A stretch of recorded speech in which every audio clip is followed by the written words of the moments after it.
Ok, bienvenue, Bezrat Hachem. Aujourd'hui, nous étudions pour la guérison rapide et totale de Nirit Bat Léa Twitou. C'est Oui, la sœur d'un bon ami en France. Bezrat Hachem, elle soit très vite en bonne santé, avec beaucoup de force. ok, Donc Hachem. aujourd'hui, si Dieu veut, on va étudier la Megillah d'Esther, son histoire dans le sens simple, avec quelques points de la Chassidoute et des Midrashim. Donc, tout d'abord, en petit résumé, un rappel historique de l'histoire, quand tout a commencé. Donc, l'histoire de Purim a lieu entre le premier Beth Amikdash et le deuxième Beth Amikdash.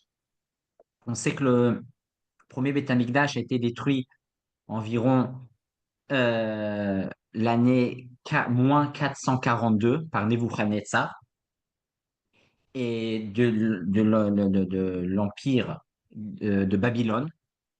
Et ensuite, les Perses, Koresh, Koresh qui était le roi du Perse, a ensuite conquis Babylone. Et Ahasverosh est celui qui est devenu le roi de Perse quelques années plus tard. Et donc, le roi Ahasverosh, cette histoire a lieu entre le premier Beth Amikdash et le deuxième. Donc, ça, c'est un premier point qui est important de savoir pour savoir de quoi on parle. Encore deux, trois petits points avant qu'on commence dans le détail. Dans la Megillah d'Esther, le nom d'Hachem n'est pas mentionné. Il y a plusieurs raisons à cela. Une des raisons, hein, nous dit le Eben Ezra, c'est parce que à l'époque d'Esther, les Chachamim ont eu peur que s'ils allaient écrire le nom d'Hachem dans la Megillah, alors les Perses, quand ils voudront traduire la Megillah, pour traduire le mot d'Hachem, ils ne vont pas dire Hachem, ils vont mettre le nom de leur idole, de leur Avodazara. Donc, pour éviter ça, ils préféraient ne pas écrire le nom d'Hachem, comme ça, il n'y a pas de problème de mauvaise traduction. La Chassidoute nous donne une autre explication très intéressante qui nous dit que toute l'histoire de Purim et l'histoire d'Esther est une histoire qui est liée à l'essence d'Hachem et pas à ses noms. Les noms d'Hachem, c'est certains aspects spécifiques. La Chesed, le Gvura, c'est des noms. Mais Purim, c'est lié à l'essence d'Hachem. C'est lié à un niveau qui est d'Hachem, au-dessus d'Hachem, au-dessus des noms d'Hachem. Donc c'est pour ça qu'il n'y a pas le nom d'Hachem dans la Megillah. C'est l'explication qui est amenée dans la Chassidoute. Un autre point important à savoir, nous dit le Rambam, que la Megillah est un des livres qui restera éternel même après la venue de Mashiach. Il nous dit le Rambam, Kol kitve aniviim vechol haktuvim atedim leibatel limot hamashiach chutz memegillat Esther varit kayemet kechamisha chumshe Torah ou kehalachot shetorah shebe'al peh shenan betimim leolam. La Megillah d'Esther restera éternelle comme les 5 livres de Moshe et la Torah orale, et certains d'autres livres seront moins actuels, alors que la Megillah sera toujours là. Et pour finir, le Baal Shem Tov nous dit que pour quelqu'un qui lit la Megillah d'Esther doit se rappeler que c'est une histoire actuelle. C'est pas juste une histoire ancienne qu'on répète. Koret Megillah le Mafrea Lo Yatsa, l'histoire de Purim, c'est aussi aujourd'hui, c'est sûr d'une autre manière, avec d'autres noms, d'autres visages. Mais Purim, c'est aussi aujourd'hui. Donc ça, c'est ce qu'on doit avoir en tête quand on étudie l'histoire de Purim. Alors, on va commencer, si Dieu veut, Perek Aleph, le début de l'histoire de Purim. Dans le chapitre 1, la Megillah commence Vahi bime Achashverosh ou Achashverosh amolech meodu ve'atku sheva ve'esrim u'mea medina. C'était l'histoire du roi Achashverosh qui régnait sur 121 contrées, 121 régions. Premièrement, il faut savoir qu'Achashverosh, c'était un roi qui ne venait pas d'une famille royale. Il est devenu roi en en payant beaucoup d'argent et par force, il a pris l'autorité du royaume. Mais lui, il vient pas d'une famille royale. C'est pour ça que le passouk nous dit à Moler. Moler, c'est-à-dire il a pris ça par violence, le royaume. Et il était chef sur 127 contrées. C'est très intéressant aussi de savoir, le chiffre 127, on le connaît aussi de Sarah. Sarah a vécu 127 années et nous dit les Chachamim que Esther, plus tard, est devenue reine de 127 contrées grâce au mérite de Sarah qui a vécu 127 ans. Donc, Sarah a donné un grand mérite à, plus tard, plusieurs générations plus tard, à Esther, à Malka. Et donc, 3 ans après que le roi Achashverosh est devenu le roi, car ils nous disent aussi les Chachamim pourquoi il n'a pas fêté son royaume tout de suite, parce qu'il était au début, Achashverosh pas accepté de tous. Ça lui a pris 3 ans pour se stabiliser et pour qu'il soit accepté de tous. Donc, au bout de ces 3 ans, Achashverosh décide de faire un grand festin, pas un festin d'un jour, de 2 jours, de 3 jours, un festin de 6 mois. 6 mois, là où il va fêter son royaume, fêter sa puissance. Mea ou Shmonim ou Meat Yom, 180 jours. Et suite à ces 180 jours, il décide de faire un autre festin. Cette fois-ci, pas dans tout son royaume, uniquement dans la capitale, uniquement à Shushan, un mishté, un festin cette fois-ci de 7 jours. Nous dit les Chachamim aussi, c'est important de savoir que le Mishté, le grand Mishté de 180 jours a commencé Rosh Chodesh Nissan. Il s'est terminé 6 mois plus tard, le 3 Tishri. Et tout de suite après, le 4 Tishri, jusqu'à le 10 Tishri, c'est-à-dire jusqu'à Yom Kippour, a eu lieu la deuxième fête, la fête là où uniquement à Shushan, Achashverosh a invité les gens importants de la ville. Et c'est là une des fautes importantes des bénis Israël à cette époque-là, de prendre part, de participer au michté de Achashverosh, alors que Mordechai leur avait dit non, vous ne devez pas aller là-bas. C'est pas la place d'un juif là-bas de fêter avec Achashverosh, qui lui-même utilisait des ustensiles du Beth Amikdash qui venaient d'être détruits. C'est pas notre place. Et durant les Seret Yemei Tchouva, les 7 jours de Tchouva, au lieu de faire Tchouva, les bénis Israël, beaucoup malheureusement des bénis Israël sont partis là-bas, donner trop de respect, trop d'importance au roi Achashverosh. Donc le roi Achashverosh, durant cette fête, montre sa richesse, sa puissance, jusqu'à un tel point que nous dit même le Passouk qu'il y avait de quoi manger et de quoi boire pour tout le monde. Chacun pouvait décider ce qu'il voulait. Et on voit un Passouk intéressant, deux Pasukim intéressants, qui nous disent qu'il y avait des poteaux très très très grands, à moudé, chèche, jusqu'à même à tel point dans la Gemara, un des Amoraïm, Rav Matna, dit que beaucoup d'années plus tard, au temps du Talmud, il a pu dormir sur un poteau. Le poteau, il était tellement large, il était large comme un lit, qu'il pouvait dormir dessus. Donc ça, c'est juste pour comprendre la détail, l'ordre de grandeur, de la richesse de Achashverosh. Et un autre point intéressant qu'on nous décrit, c'est ce festin, Vashtia Hadat en Ones. On ne forçait pas personne à boire, chacun pouvait boire ce qu'il voulait. Tu veux des Fanta, tu peux boire du Fanta. Tu veux du Coca, tu veux du Coca. Tu veux du vin, tu auras du vin. Tu veux de la vodka, tu veux du whisky, tu veux du kasher, tu veux du vin rouge, du vin blanc, ce que tu veux. Et en honest, nous dit la Mishnah, on ne forçait personne. Et un des commentaires intéressants nous dit qu'à l'époque, jusqu'à Achashverosh, il y avait certaines règles dans chaque festin que toujours il y avait un serveur rentrer dans la salle de fête avec un verre de vin énorme. Et une personne était choisie, il devait boire tout le vin, devenir ivre, et il devenait le clown de la soirée. Mais à l'époque d'Achashverosh, cette règle a été abolie. C'est ce que nous dit le pasuk d'Ashtia Hadat en Ones. Maintenant, on ne force plus. Tu veux, tu viens. Il n'y a plus cette règle-là. C'est un détail intéressant à savoir.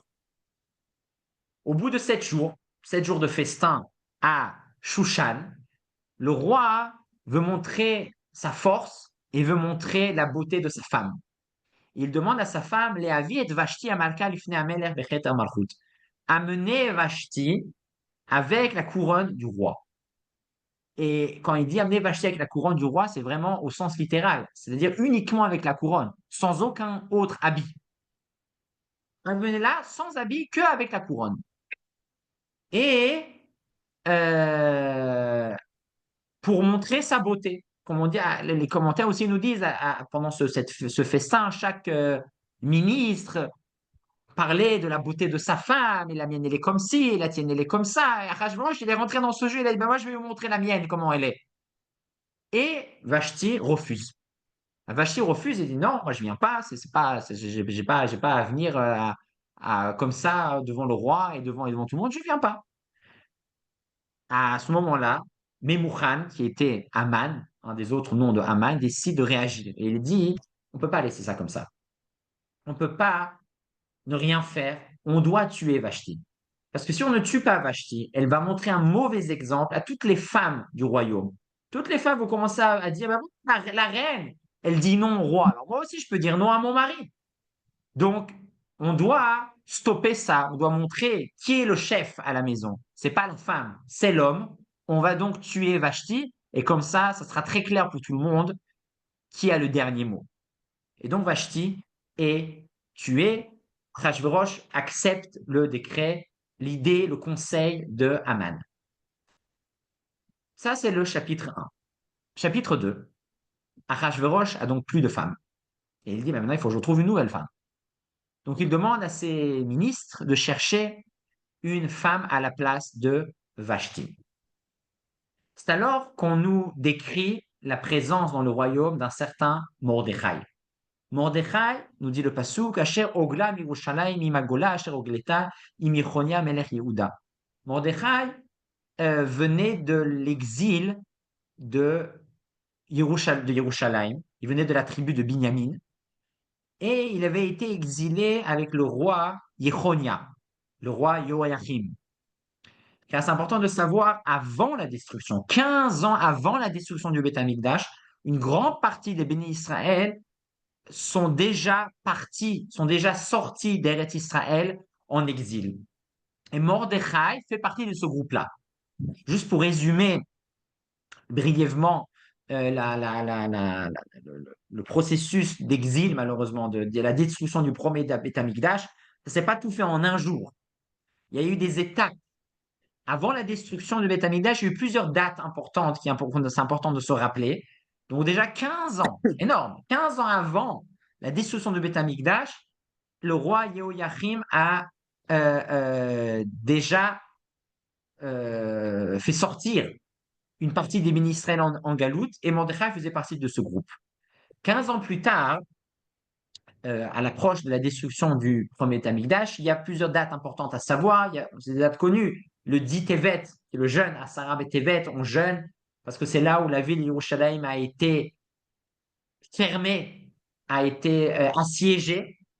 Plusieurs mois plus tard, le 9 Tammuz, c'est la première brèche dans le mur du Kotel, dans le mur d'Yerushalayim, dans le mur d'Yerushalayim, pardon. Et 3 semaines plus tard, le 9 Av, la destruction du Beth Amikdash. Et encore, c'était pas encore, même après la destruction du Beth Amikdash, il y avait encore un certain espoir. C'était pas encore la totale catastrophe, si on peut dire.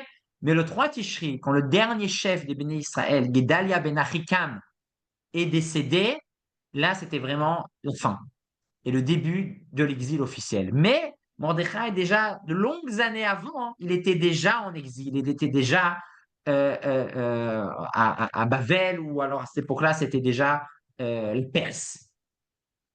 Donc, Mordechai, donc la Megillah nous raconte qu'il y a un certain Mordechai qui est important, qui habite à Shushan. Et donc Achashverosh cherche une nouvelle femme. Il nomme certains ministres pour chercher cette nouvelle femme et Esther est choisie parmi de nombreuses autres. Elle est choisie pour être candidate.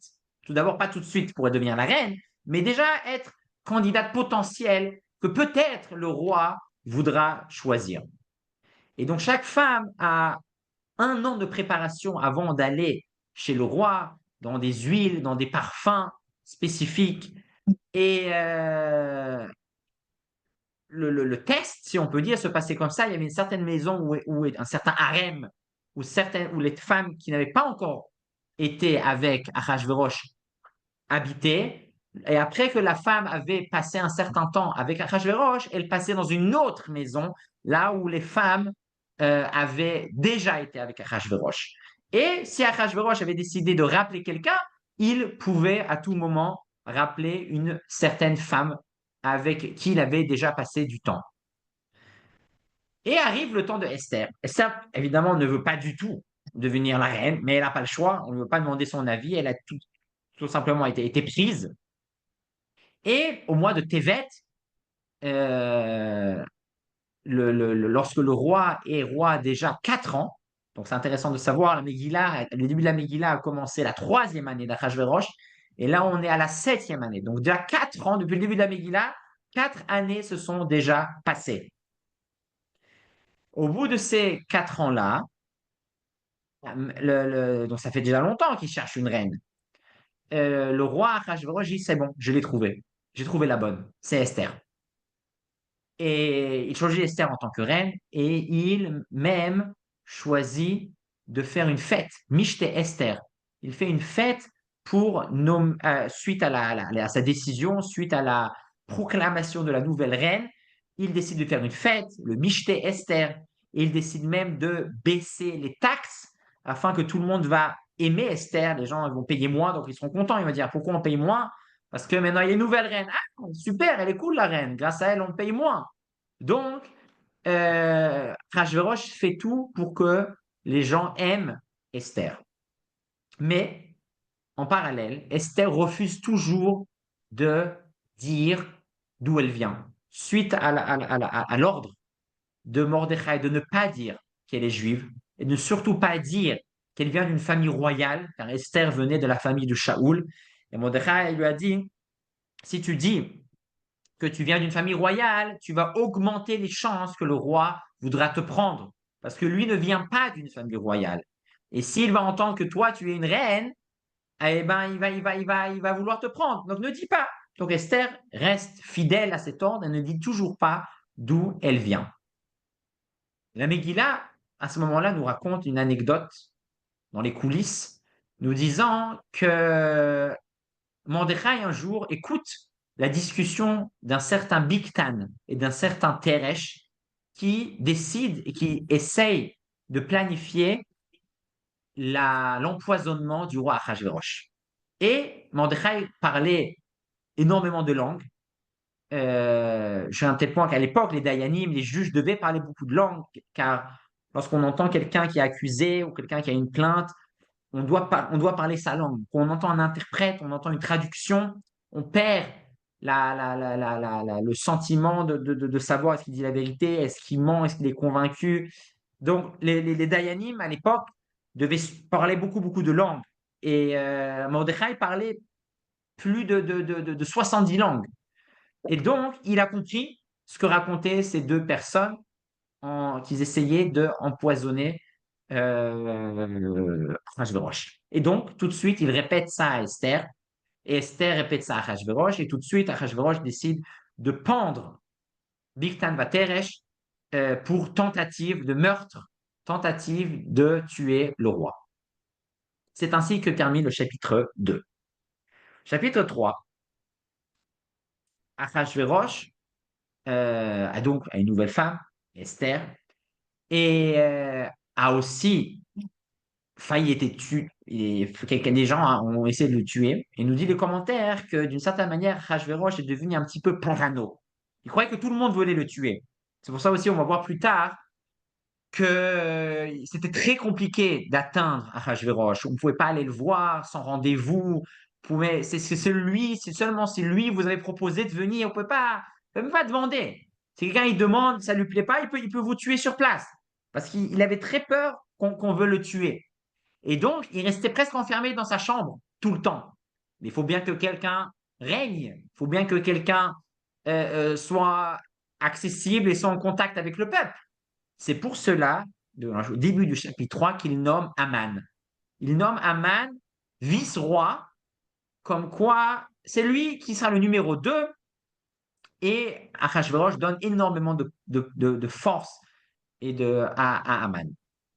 Et Aman demande à tous de se prosterner, car il est devenu le numéro 2, et tout le monde se prosterne, à part Mordechai. Mordechai dit non, Moi, je ne me prosterne pas à toi.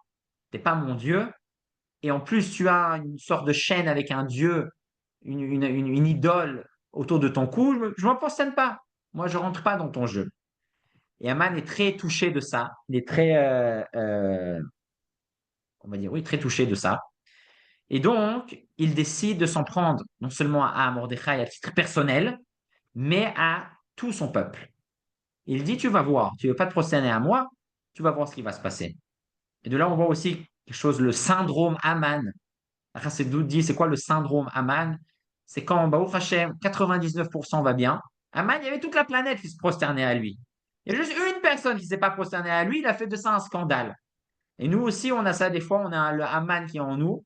Baruch Hashem, 99% de notre vie, on va très bien. Mais des fois, il y a un truc qui ne va pas bien, il y a un truc qui ne se prosterne pas à nous, que ça ne passe pas et on fait de ça tout un fromage. Donc, il ne faut pas tomber dans le syndrome Aman. Il faut, Baruch Hashem, voir que les 99%, tout va bien. Ce qui ne va pas, ça ne va pas. On ne va pas faire de ça tout un scandale. Mais Aman, c'est Aman, donc il fait de ça un scandale. Et il décide d'organiser un tirage au sort. Aman était très spirituel dans les forces du mal, mais il était très spirituel. Et il décide de faire un tirage au sort pour choisir la date durant laquelle il va tuer tous les bénis Israël. Donc il fait un tirage au sort avec d'un côté les mois de l'année, d'un autre côté le jour de l'année, et il tombe sur le 13 Adar. Et le 13 Adar, je vais proposer à Achashverosh, mais je pense qu'il va dire oui. Je vais vous proposer que c'est le jour où on va proclamer le jour mondial de, où on peut tuer les Juifs, le jour mondial du meurtre juif. Et nous dit le Midrash que Aman était très content de cette date du 13 Adar, car cette date dans le passé est déjà une date noire pour les bénis Israël. En effet, c'est la date de la plaie de l'obscurité. En Égypte, on sait en Égypte, durant les 10 plaies, beaucoup de gens sont morts, mais durant la plaie des, de l'obscurité, beaucoup de Juifs sont morts. Tous les Juifs qui ne méritaient pas de sortir d'Égypte, Hachem ne voulait pas les tuer aux yeux de tous. C'est pas beau. Et les Égyptiens vont dire, ah, voilà, nous, on est punis. Mais aussi les Juifs, ils sont punis. Donc Hachem a dit, je vais les punir, parce qu'ils ne méritent pas de sortir, mais je vais les punir quand personne ne voit. Donc durant la plaie de l'obscurité, malheureusement, beaucoup de Juifs sont morts. Et ça s'est passé le 13 Adar, nous dit le Midrash. Et donc, durant ce jour-là, quand ce jour-là est tombé dans le tirage au sort, Aman était très content. Et donc, Aman va chez Mordechai, il dit, Aman va chez Achashverosh, pardon, et il lui dit, cher Achashverosh, j'ai une demande. Yeshno Am Echad. Il y a un peuple qui est trop différent des autres. Ils ont leurs règles, ils ont leurs coutumes. Ils sont pas avec nous. On gagne rien de eux. Il n'y a qu'une chose qu'on gagne. Ils payent des taxes. Ils travaillent bien, donc ils payent beaucoup de taxes. Donc, tu sais quoi, les taxes? Je m'en occupe. Je paye les taxes. Tout ce qu'ils payent, je paye à leur place. Mais donne-moi, s'il te plaît, l'autorisation de les tuer. Et Aman, encore une fois, était très spirituel. Et il savait qu'Hachem protège les bénis Israël. Mais il savait aussi que si Hachem, Chas Shalom, a décidé de ne pas protéger les bénis Israël, c'est uniquement dans cette situation qu'on peut faire quelque chose. Et donc c'est ça quand le passage dit Yeshno Am Echad, le mot Yeshno, le sens simple de ce passage veut dire il y a, Yeshno Am Echad. Il provient aussi de la même source du mot Yoshen, dormir. C'est-à-dire que Hachem dort. Les bénis Israël ont fait une faute, ils ont participé au festin d'Achashverosh. Hachem ne les protège pas d'une certaine manière. Hachem, d'une certaine manière, les a lâchés. On peut y aller. La voie est libre. Donne-moi juste la permission, je m'en occupe. Et Achashverosh, sans trop réfléchir, on dit un peu qu'il était un peu bête, Achashverosh, il a dit, tu veux les tuer, tu le fais ce que tu veux. Et donc, le 13 Nissan, Aman décide de proclamer, d'envoyer des lettres, de publier sur tous les réseaux sociaux, Facebook, Instagram, email. Il décide de publier de partout la nouvelle que le 13 du mois d'Adar sera le jour du meurtre juif mondial. Et bien sûr, suite à cette nouvelle, Mordechai et tous les ministres sont très tristes de savoir que dans 11 mois, encore une fois, là on est le 13 Nissan, donc il y a du temps, mais le temps passe vite. Dans 11 mois, quand arrivera le mois d'Adar, eh ben, il y a la permission officielle du roi de tuer tous les béné Israël. Et on passe au chapitre 4. Le chapitre 4 commence par l'endeuillement de Mordechai. Mordechai est endeuillé. Mordechai sait que c'est un décret divin, le fait que les béné Israël donnent trop d'importance à Achashverosh. Les béné Israël ne donnent pas assez de respect, assez d'importance à Hachem. Ils croient que c'est grâce à Achashverosh qu'on est là, grâce à la politique, aux politiciens. Les politiciens, ils sont là, ils font leur travail, mais c'est pas grâce à eux qu'on est là. C'est grâce à Hachem. Et les béné Israël, à ce moment-là, ont fait cette erreur. Donc Achashverosh sait que nous sommes en danger, mais en parallèle, il est confiant. Nous dit le Midrash, pourquoi il est confiant? Car Mordechai avait la coutume de demander aux enfants qui sortaient du Cheder, qui sortaient de l'école, qu'as-tu étudié aujourd'hui? Et les enfants lui ont dit ce qu'on lit tous les jours, 3 fois par jour à la tfila, Al tira mi pachat pitom, c'est-à-dire c'est Al tira mi pachat pitom, ou mishoat reshaim kitavo.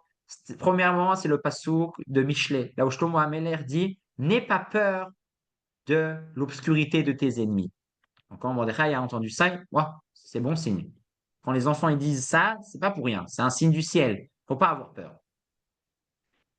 Mordechai demande, et qu'est-ce que tu as étudié d'autre? Il continue en disant, Utsu etza vetufa, dabru dava veloyakum ki imanukel. C'est-à-dire, les ennemis, ils ont des plans, ils planifient des choses, ils veulent nous tuer. Vetufa. Mais ça, à la fin, ça marche pas. C'est pas concret. À la fin, c'est annulé. Ah, un deuxième verset intéressant. Un verset à la base dans Yeshayahu, le prophète Yeshayahu. Et le troisième passage que les enfants répètent à Mordechai, Ani asiti, vani esa, vani esbol, va amalet. C'est-à-dire encore un prophète, un passage de Yeshayahu, qui dit que Hachem dit, c'est moi qui les ai faits. C'est moi qui les ai créés, les bénis Israël. C'est moi qui les supporterai même jusqu'au bout. Même si je les supporterai jusqu'au bout. Donc, tout en étant triste, tout en n'étant pas dans la situation la plus heureuse, Mordechai est confiant. Mais il faut passer maintenant à l'action. Donc Mordechai se rapproche du palace et est triste et il essaye de parler à Esther. Esther, par l'intermédiaire de Hattar, Hattar était quelqu'un qui travaillait dans le palais du roi. D'après certains avis, on parle ici de Daniel. Daniel, c'était cette personne qui était l'intermédiaire entre Mordechai et Esther. Donc Mordechai fait l'annonce à Esther, tu sais, toi tu vis dans ta bulle, tu es la reine, tu es pas dans la réalité. Tu dois savoir, ça va mal. Il y a un décret contre les bénis Israël, il faut faire quelque chose. Et Esther, à la base, dit, d'accord, je veux bien, mais je ne sais pas quoi faire. Moi, je n'ai pas le mot. Je peux à peine lui parler au roi. Pas tout le monde peut parler. Même moi, que je suis sa femme, s'il ne m'invite pas, je ne peux pas y aller.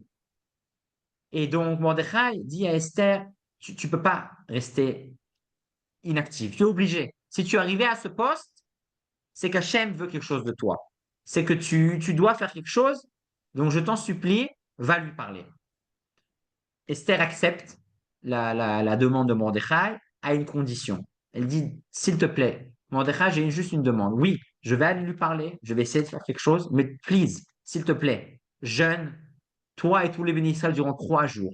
Moi aussi, Esther dit, je vais jeûner, il faut qu'on fasse tchouva. On va faire tchouva, et si Dieu veut, ça va aller. Et donc, c'est ça ce que le rabbi aussi dit, que c'est sûr qu'il fallait faire aussi la démarche politique, d'aller demander au roi d'annuler le décret. Mais d'abord, Esther a réglé le problème spirituel. D'abord, elle a réglé le vrai problème. Le vrai problème, c'est pas Aman, c'est pas Achashverosh, c'est nous, ce qu'on fait, ça va pas. Donc d'abord, elle a réglé le vrai problème. Et après, on va régler aussi le problème technique. On va parler aussi à Achashverosh. Mais elle dit, je t'en supplie, il faut qu'on jeûne pendant 3 jours. Et donc, Mordechai accepte et il organise des jours de jeûne. Donc là, on est toujours durant le mois de Nissan, ça va aller très très vite et sur une courte période. Donc on était donc au début du mois Nissan, en quelques jours, juste pour résumer là où on est. Aman a eu fait le décret. Il a parlé à Achashverosh a dit d'accord. Au bout de quelques jours, Mordechai est déjà en train de parler, faire les négociations avec Esther. Esther lui dit il faut qu'on jeûne. Et déjà le 14, 15 et 16 Nissan, donc il n'y a même pas 2 semaines qui sont passées, il y a déjà un plan de jeûne qui est décidé chez tous les bénis Israël, comme quoi il faut réagir et il faut faire tchouva. Et donc, Mordechai proclame le jeûne le 14, le 15 et le 16 Nissan. Donc cette année-là, nous avons tout simplement jeûné pendant Pessah.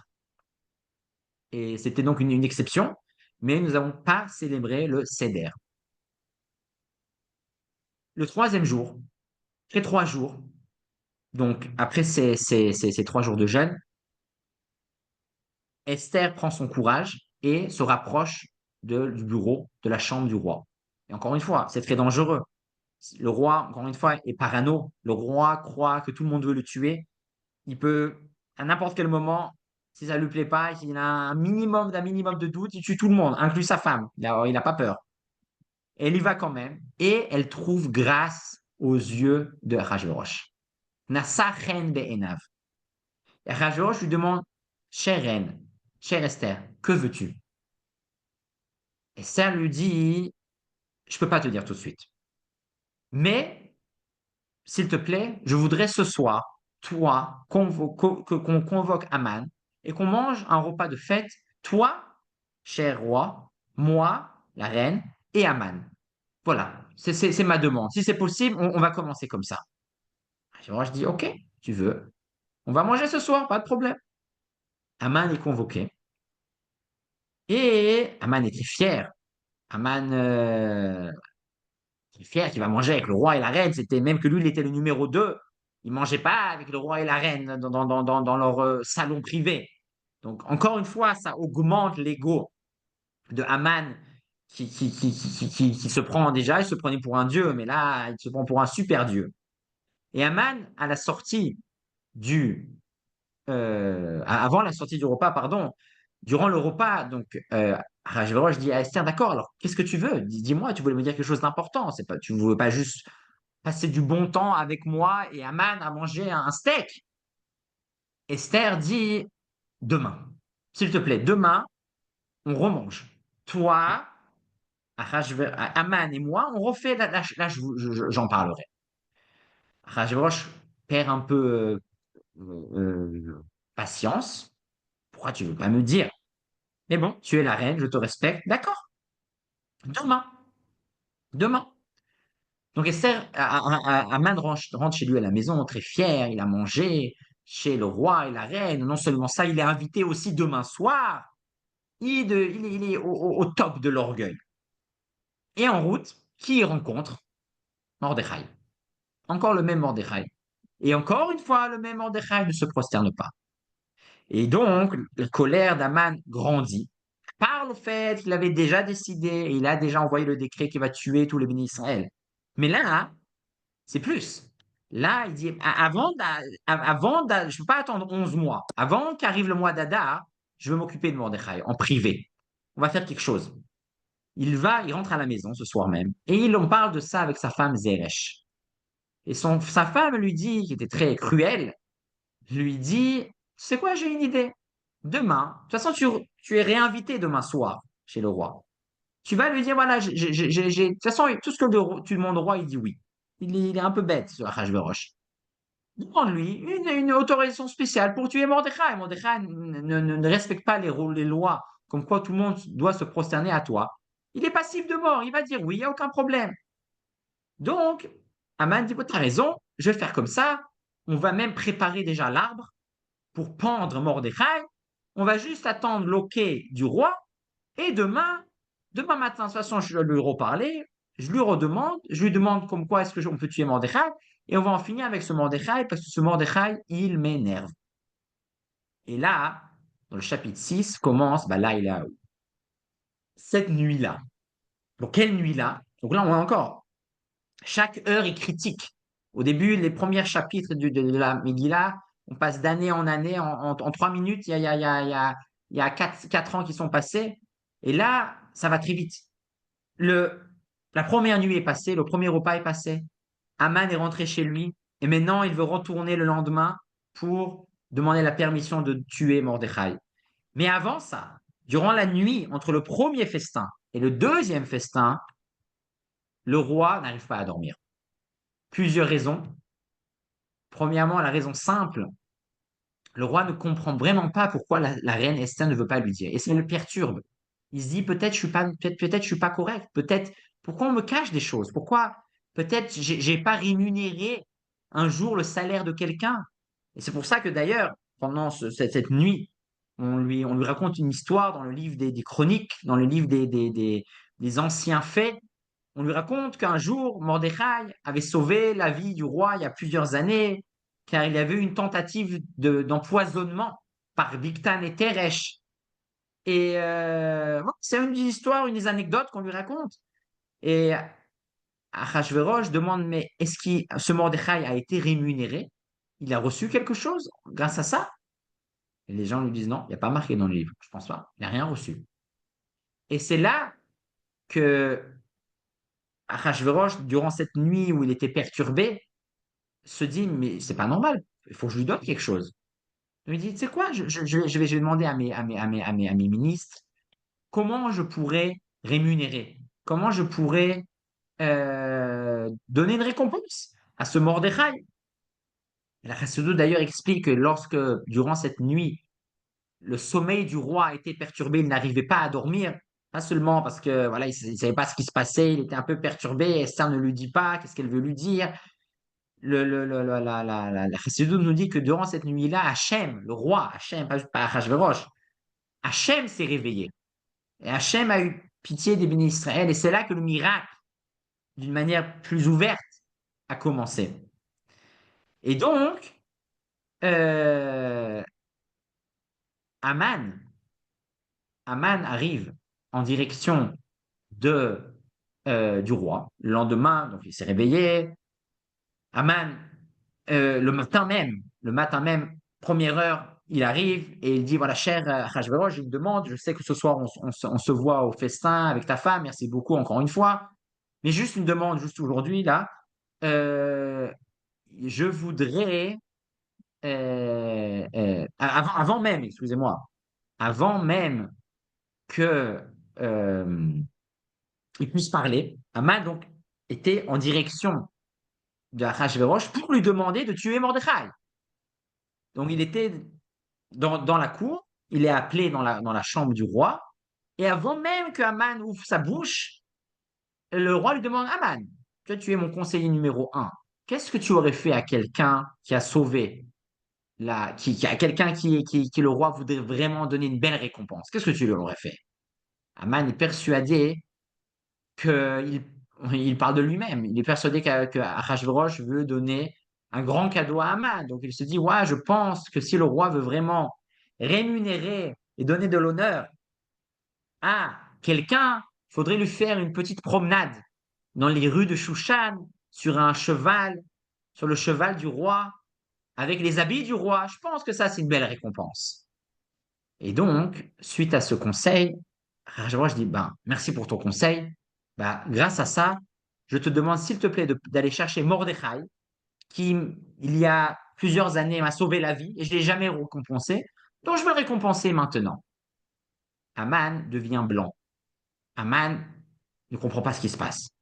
Il était en direction du bureau d'Achashverosh pour demander la permission de tuer Mordechai. Et maintenant, sans savoir d'où ça vient, il doit aller faire un tour avec le cheval du roi et faire tourner Mordechai dans la ville avec les habits du roi et la couronne du roi.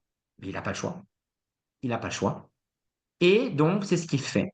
Il fait un tour et il se sent très mal, mais il n'a pas le choix. Et suite à ça, il rentre chez lui à la maison. Le Midrash nous dit même qu'il devient endeuillé car la fille de Haman avait cru, lorsque son père, avec Mordechai, était sur le cheval, elle avait cru de loin que Aman était sur le cheval et que Mordechai était en bas, sur terre, à pied. Et donc, elle a jeté des toilettes sur la tête de celui qui est en bas. Elle croyait que c'était Mordechai, mais c'était Aman. Et donc, quand elle s'est rendue compte qu'elle avait jeté ça sur son père, elle s'est tout simplement suicidée. Donc, Aman est devenu endeuillé. Et donc, Aman rentre chez lui à la maison et il est complètement perdu. Il est complètement perdu. Et il raconte à sa femme ce qui s'est passé. Il était parti pour demander une autorisation de tuer Mordechai. Finalement, il s'est retrouvé dans la rue en train de faire un tour d'honneur pour Mordechai. Et ils ont perdu leur fille. Leur fille est morte. Il ne sait pas quoi faire. Et Zeresh lui dit, Imizera Yehudi Mordechai Sharachilota Linpol Efanav Lo Tuchalo. Zeresh lui dit, tu sais, si Achashverosh, étant donné qu'il fait partie du peuple juif, tu n'as aucune chance. Les juifs, si Hachem est avec eux, tu peux rien faire. Et donc, dans la discussion, la journée avance, c'est le son. Le Aman doit retourner manger le repas du soir, ce fameux deuxième repas du soir. Donc, Aman est invité. Aman, il y a des secrétaires ou je ne sais pas, des assistants du roi qui viennent le chercher. Il dit, allez, c'est l'heure du repas, tu es invité, tu dois venir, qu'est-ce que tu traînes? Aman est complètement déboussolé, il ne sait plus quoi faire, mais il est obligé d'y aller. Donc, il retourne chez le roi avec après cette journée horrible. Il retourne chez le roi et le repas a lieu. Donc, c'est le deuxième repas, c'est le deuxième soir. Et Achashverosh demande à Esther, Esther, qu'est-ce que tu veux? Ça fait depuis plusieurs jours qu'on traîne. Tu me fais un repas, maintenant c'est déjà le deuxième repas. Dis-moi, qu'est-ce que tu veux? Je suis prêt à tout. Tu es ma femme, c'est pas de problème. Et dis-moi. Et c'est là qu'Esther, après tellement de suspense, dit, je vais te dire. Il y a quelqu'un qui essaye, qui veut, qui a décidé de tuer, d'exterminer mon peuple. Voilà, je suis juive. Et dans quelques mois, quelqu'un a décidé de tuer mon peuple. Achashverosh n'a pas tout de suite fait le lien avec le décret. Apparemment, il y a eu beaucoup de choses, d'autres qui sont passées. Achashverosh lui dit, mais qui? Qui veut faire ça? Qui veut tuer ton peuple? C'est là qu'Esther dit, bah, c'est cette personne qui est en face de toi, Aman. Aman, c'est lui qui a installé un décret et tu as même été d'accord, peut-être tu t'es pas rendu compte, mais c'est ce qui se passe. Il y a un décret qui tourne dans toutes les contrées, dans les 127 pays, comme quoi il y a une permission de tuer tous les béné Israël le 13 Adar, donc dans 11 mois. Donc, le roi, un peu déboussolé, comprend pas qu'est-ce qui se passe. Euh, Et pareil, Aman est aussi très stressé. Il sort de la salle, il revient dans la salle. Il y a un moment de grand flou. Et à un certain moment, Aman tombe sur Esther. Et le roi dit, mais là, c'est trop. Déjà, tu veux tuer le peuple de ma femme. Maintenant, tu essaies même de lui tomber dessus. Donc, qu'est-ce que je fais avec toi? C'est là que rentre, à ce moment-là, par surprise, Harvona. D'après le Midrash, il s'agit ici d'Eliyahu Hanavi. Eliyahu, le prophète, s'est habillé dans l'apparence d'un des ministres de Achashverosh. Et Harvona lui dit, tu sais, c'est ce qu'il faut faire avec cette personne. Il faut tout simplement la tuer. Il faut tout simplement la tuer. Je vais te dire même comment. Il avait prévu un arbre pour pendre Mordechai. Je te propose qu'on pende Aman sur cet arbre qu'il avait prévu de pendre Mordechai. Et le roi a dit, pas de problème, Telou alav, pendez-le. Et donc ce même jour, c'est-à-dire on est le 16 Nissan, on est le deuxième jour de Pessah. C'est pour ça d'ailleurs, il y a une halakha, jusqu'aujourd'hui, le deuxième jour de Pessah, on doit se rappeler de l'histoire de Purim, parce que c'est le jour où Mordechai et Esther ont réussi à tuer Aman. Aman a été pendu le deuxième jour de Pessah. Et donc, c'est comme ça que se termine le chapitre 7. Donc, ce jour-là, Baruch Hashem, Mordechai est très content, mais c'est pas fini. Le décret est toujours là. Mordechai a reçu, ainsi qu'Esther, ils ont reçu beaucoup de biens, beaucoup de cadeaux. Euh, le roi Hachvérosh a donné la bague que le roi qu'Aman avait, le sceau que le roi avait, a été transféré à Mordechai. Donc Mordechai a eu beaucoup, beaucoup de pouvoir suite à la mort de Aman. Et pardon, Mordechai et Esther ont essayé de dire au roi Achashverosh, mais s'il te plaît, est-ce qu'on peut annuler ce décret? Parce que, ok, Aman, il est mort, mais c'est pas fini. Le décret, il est encore valide. C'est là que le roi Achashverosh dit alors, je voudrais bien, mais vous savez, je peux pas. Je peux pas. On peut pas annuler. Quand un roi il dit quelque chose, ça reste éternel. Donc, je peux pas annuler, mais j'ai autre chose à vous proposer. On peut faire un autre décret qui permet la défense des Juifs. On va décréter que le 13 Adar, dans 11 mois, les Béné Israël ont officiellement le droit de se défendre contre les gens qui voudraient les tuer. Donc, plusieurs mois plus tard, cette fois-ci, le 23 Sivan, c'est-à-dire un jour, le rabbi a dit, c'est un jour où il y a un gros potentiel de transformation, que les choses mal se transforment en bien. Le 23 Sivan, Mordechai et Esther publient dans tout le royaume comme quoi le roi a permis au Béné Israël de se défendre.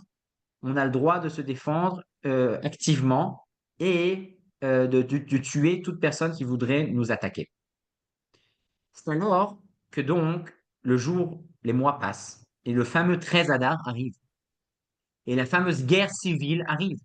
On a un jour avec une autorisation de tuer les Juifs et une autorisation aux Juifs de se défendre. Et donc, ce jour-là, la, la, la, la, la, la grande guerre commence. Et Baruch Hashem, les bénis Israël, gagnent d'une manière claire, d'une manière large.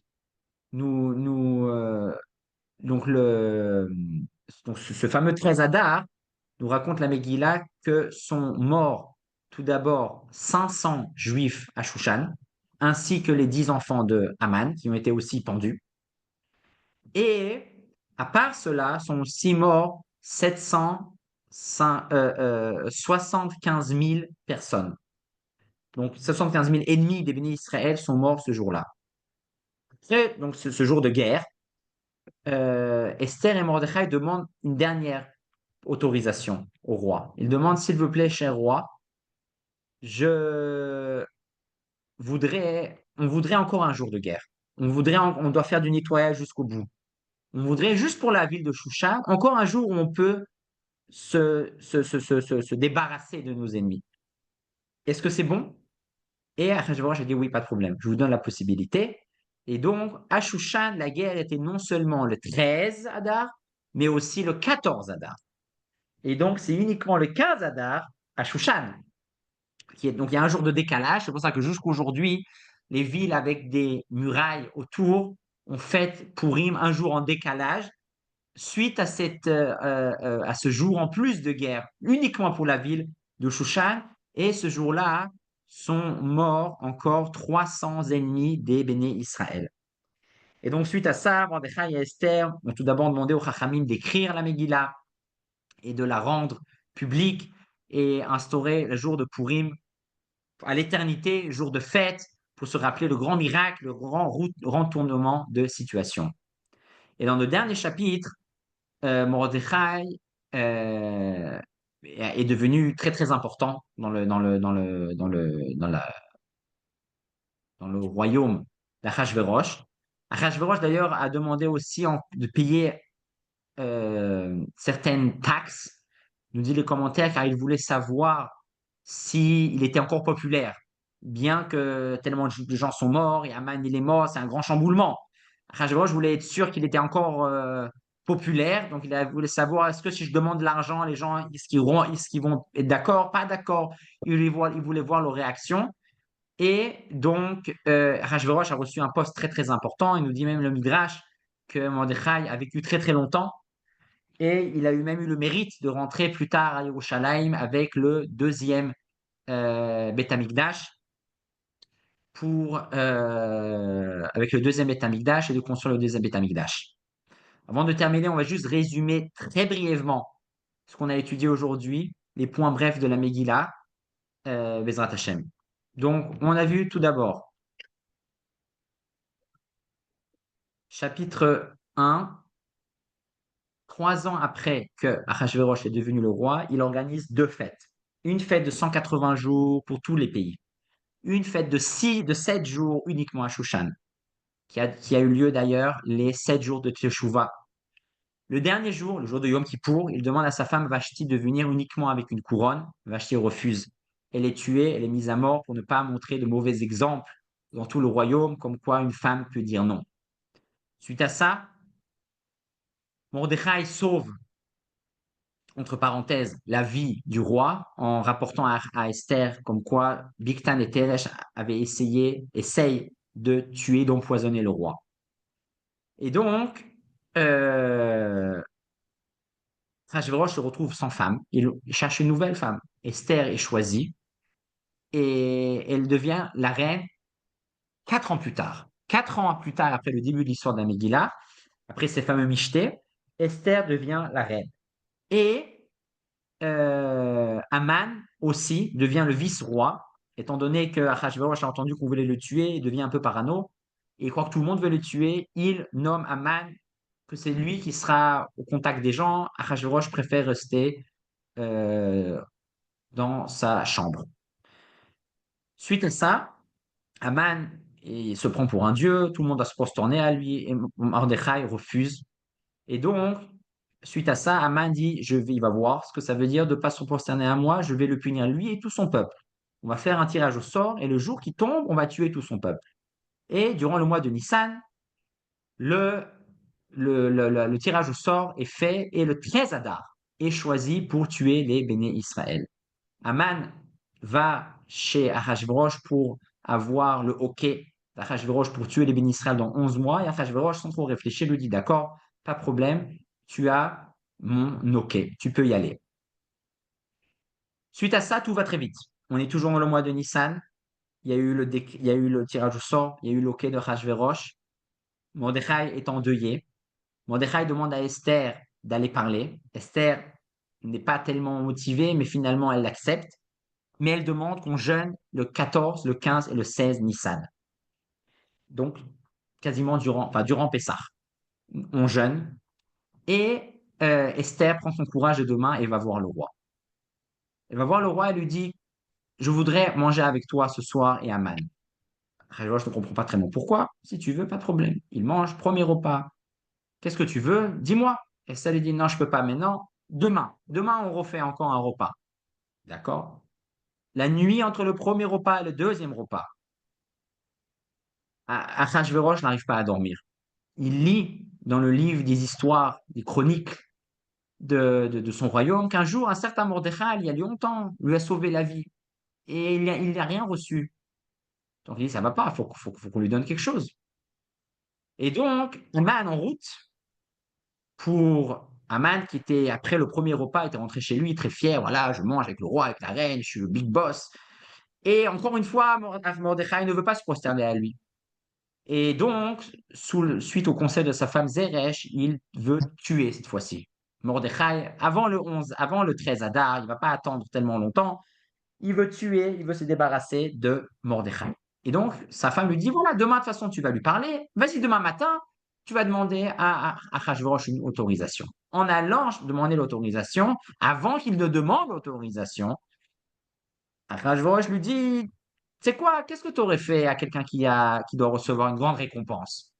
Elle lui dit, ouais, je sais pas, moi, par exemple, faire un tour dans la ville sur le cheval du roi avec les habits du roi. Achashverosh lui dit, très bonne idée, s'il te plaît, fais ça avec Mordechai. Aman est complètement perdu. Il était parti pour demander à tuer Mordechai. Finalement, il doit faire un tour de Mordechai sur le cheval du roi. Il est complètement perdu. Il n'y a pas le choix, il le fait. Il rentre chez lui à la maison. Il est à peine rentré chez lui, on l'appelle déjà pour le repas du soir, parce que c'est le fameux deuxième repas. Durant ce deuxième repas, Esther avoue à Achashverosh que Mordechai, que Aman veut tuer son peuple, comme quoi elle est juive et il veut tuer son peuple. Et Achashverosh est très énervé contre Aman, il dit quoi, tu veux tuer ma femme, tu veux tuer son peuple, ça ne va pas du tout. Et Harvona, qui est donc Eliaou Hanavi, propose qu'on pende Aman. Aman est pendu le jour même. Donc on est le deuxième jour de Pessah, le 16 Nissan, qui jusqu'aujourd'hui est un jour de rappel. On doit se rappeler de Aman, on doit se rappeler de l'histoire de Purim le deuxième jour de Pessah. Et pour terminer, les derniers chapitres, Aman est mort. Le roi donne beaucoup de choses, donne la maison d'Aman est donnée à Esther. Mordechai devient très très haut placé dans le gouvernement. Et malheureusement, on doit quand même s'occuper de ce décret. Le 13 Adar va arriver. Qu'est-ce qu'on fait avec ce 13 Adar? Il y a une autorisation de tuer tout le monde. Annuler le décret. On ne peut pas annuler le décret car c'est un décret royal. Mais par contre, on peut décréter quelque chose de nouveau. Donc, c'est là qu'il décide de décréter l'autorisation formelle et officielle de la défense des Juifs. Et donc, c'est ce que Mordechai et Esther ont réussi à avoir. Arrive le grand jour, le jour de guerre, le jour de guerre civile, et euh, le premier jour, donc le 13 Adar, sont morts 500 personnes à Shushan, soit 75 000 personnes dans tout le royaume, et la guerre continue encore pour un jour. Le 14 Adar, uniquement à Shushan, là où 300 personnes sont tuées. Et finalement, le 15 Adar, on fête la fête à Shushan. Et jusqu'aujourd'hui, cette fête est fêtée pour nous tous, pour nous rappeler que Baruch Hashem, Hashem est derrière tout. Hashem se cache derrière chaque petite histoire, même si cette histoire-là, qui est une histoire politique, c'est une histoire très longue, c'est pas comme la mer qui s'est ouverte, on a vu Dieu. Mais nous, qu'on lit ça avec le recul, on voit que Hashem est derrière, que Bezrat Hashem, pareil pour nous, qu'Hachem